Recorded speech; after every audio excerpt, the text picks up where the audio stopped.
Civil War Guru Show. And today, as part of our Unsung Heroes of the Civil War, we have a gentleman that we're going to talk about. And he might not fall into that category of heroes. The first part of his history in the Civil War, no question he was a hero. The second part is questionable. So we're going to talk about him today. And what this is about the state of Kentucky. And in 1864 through 65, it was assigned a general named Burbage. And Burbage was to purge the state of Kentucky of all the guerrillas. So today we're going to talk about one of these guys that operated under General Burbage. So I'm going to step back, let the cameraman get here up close on this sword for us, and then I'll complete my conversation with you, and I hope you enjoy it. And if you have any questions, feel free to call the Civil War Guru or to email me. And again, we do appraise, and that costs you nothing. We enjoy looking at the artifacts. So from the Civil War Guru, enjoy the show. In front of you, we have the sword of Captain Thomas Hardeman of the 23rd Kentucky Infantry Union. The sword was presented to him in 64. Let's talk about him here for a minute. When he joined at Camp King in Kentucky on December 16th of 1861. He was 24 years old. He came in as a first lieutenant of Company G. Then later, he was promoted to captain, and that was on May 28th of 1863. And he was cited for gallantry and conduct at the Battle of Chickamauga, Georgia. He was wounded at the Battle of Dallas, and that is also in Georgia. He suffered from a gunshot wound to the leg. He entered the hospital in Kingston, Georgia, and he was discharged because of the wound in October of 1864. He returned back to Louisville, and he healed. He re-enlisted in the 55th Kentucky Mounted Infantry in February of 65, and he was the captain of Company F. Now let's talk about, before we go into the second half of his career, the first half of his career, I want to give him all the accolades that I possibly can. He fought in every battle of the Western Theater up until 64, mid-64. So let's just mention some of the battles that he fought in. Round Mountain, Tennessee. Woodbury, Tennessee. Those were both in 1863. He fought in the Battle of Perryville, Kentucky, in 62. The Battle of Stones River in Tennessee. He was in the Middle Tennessee campaign of 63. And then he fought into the Battle of Chickamauga, as we spoke before, and he was cited for gallantry. He was in the siege of Chattanooga, and then he fought at Brown's Ferry. This was in October of 63. He fought in the Battle of Missionary Ridge, Tennessee. Graysville in 1863. Then he operated in the East Tennessee campaign. And that operation was from 12 of 63 until April of 64. And then they were all called in for the Atlanta campaign in May of 64. He fought at Rocky Face Ridge in Georgia. The Battle of Resica, Georgia. The Battle of Dallas. The Battle of New Hope Church, Georgia. And then at Tuna Hills. And then he was wounded. That was his accolades. He fought gallantly. He fought for the state of Kentucky and for the Union. And then, like we spoke before, he came back to Louisville. He healed, and he joined the 55th Mounted Infantry. Now, this is where, personally, I have a different opinion of gallantry and following orders. While Captain Hardeman led the campaign against the guerrillas in the west of Kentucky, He chased them through Campbell County, Bracken County, Mason County, Fleming County, Nichols County, Harrison and Pendleton County. And he chased the guerrillas such as Quantrill, One Arm Barry, Sue Mundy, and Henry Magruder. These operations were under the leadership of General Stephen Burbridge, called the Butcher Burbridge, in the state of Kentucky. And this is where the captain became famous or infamous. And I'm going to read this from the direct quote.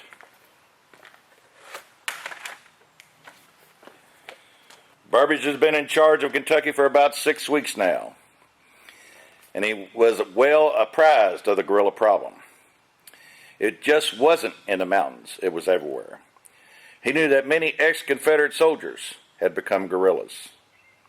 A gentleman named Moses Webster, a partisan, who operated along the Ohio River and south of Covington. For unknown reasons, Alex Webster quit the band and returned home to work for his father near Crittenden in Grant County. On May 1st, Captain Thomas Hardeman and his company of the 55th Kentucky received orders to arrest Alex Webster. And let me quote, "Lose him on the way," was his orders. They did so by tempting him to escape. They shot him and buried him with his clothes on by the wayside. Part of Burbridge's solution for the guerrilla problem, in the reign of terror, it had just begun. This is what Captain Hardeman's infamy was about. You know, from both the Union and the Southern side, after the war, actions like this were not forgotten. So this is a real unique sword. The guy was a fighter, and he took orders, and he was their go-to guy to get the job done.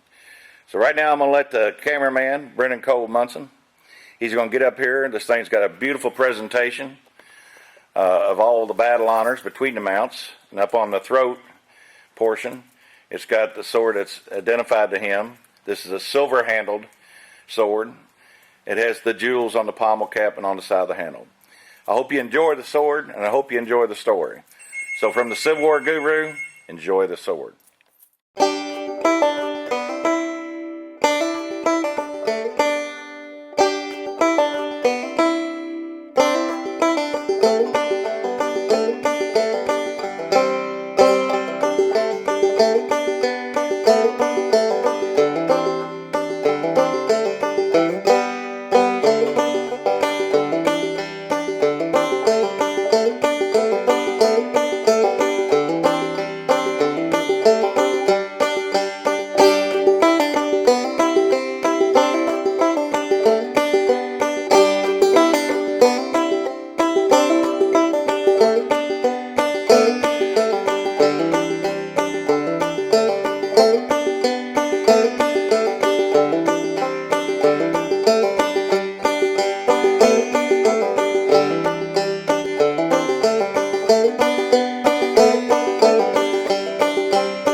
Okay, now that you've enjoyed the sword and you've seen it, and I hope our close-ups really give you a good view of the sword, we also, at the end of our little series here, we give a value of the sword or the artifact. These particular jeweled swords, with somebody that's famous or infamous, especially when it has the battle honors. Battle honors or whatever battles they fought in. These are engraved here. These kind of swords command the top dollar. This particular sword is $25,000 to $35,000 in value. These are extremely rare. Kentucky is one of the most collectible states as far as artifacts, Union and Confederate, because of the divided history, brother against brother. So from the Civil War Guru, have a great evening.